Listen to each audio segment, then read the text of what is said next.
ফেব্রুয়ারিতে আন্তর্জাতিক মাতৃভাষা দিবস। 21শে ফেব্রুয়ারি 1952 সনে এদেশের মুসলমানেরা বাংলা ভাষার জন্য রক্ত দিয়েছে, জীবন দিয়েছে। কথা বলতে হবে, ঠিক কিনা?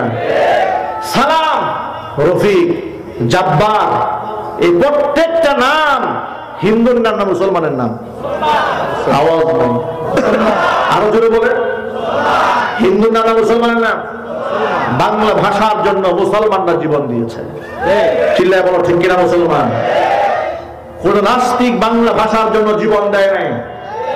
বাংলা ভাষার জন্য মুসলমানরা জীবন দিয়েছে।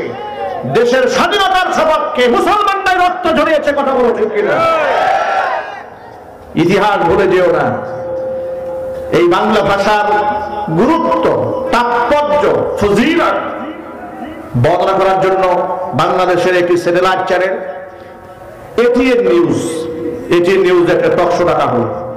সেই টক শোতে একজন জনৈক বাংলা সাহিত্যিক, লেখক, গবেষক তথা বুদ্ধিজীবী, আমার কাছে আমার ভাষায় বুদ্ধি প্রতিবন্ধীকে ডাকা হল। এই বুদ্ধি প্রতিবন্ধী টেলিভিশন টক শোতে বসে বলছে, ইদানিং তরুণ প্রজন্মের মধ্যে একটা কালচার দেখা যাচ্ছে। তাদেরকে জিজ্ঞেস করা হলে তুমি কেমন আছো, তারা বলে আলহামদুলিল্লাহ।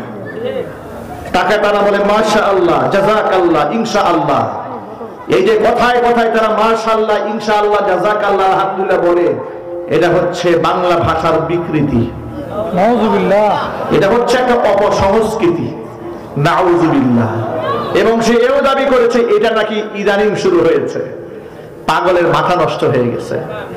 এই পাগলের মাথা নষ্ট হয়ে গেছে। ওর নাম হচ্ছে সকৃত নুমান না যকৃত নুমান? কি নামটা রাখছে দেখছেন?